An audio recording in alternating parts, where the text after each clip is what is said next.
Showtime host na ospital. Ibinahagi ni Showtime host, the total performer Darren Espanto, na siya ay na-ospital dahil sa appendicitis.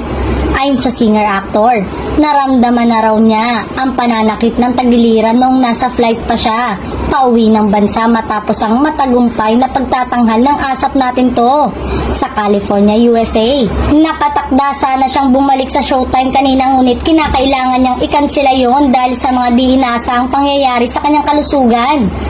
Paglapag niya ay agad siyang nagpa-confine para sa agarang operasyon sa kanyang appendix. Humingi siya ng paumanhin sa production ng noontime show at sa madlang people dahil doon.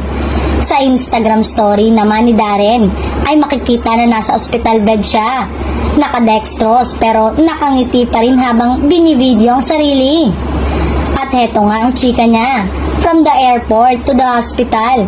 Sabi sa inyo, grabing plot twist nangyari sa akin. Was supposed to be back on Showtime today but emergencies happen talaga. Shout out to my family and friends who have prayed for me. To the producer of the shows I was supposed to be part of in the next few days.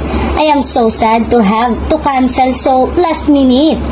I hope to work with you soon pa rin po. Thank you for understanding.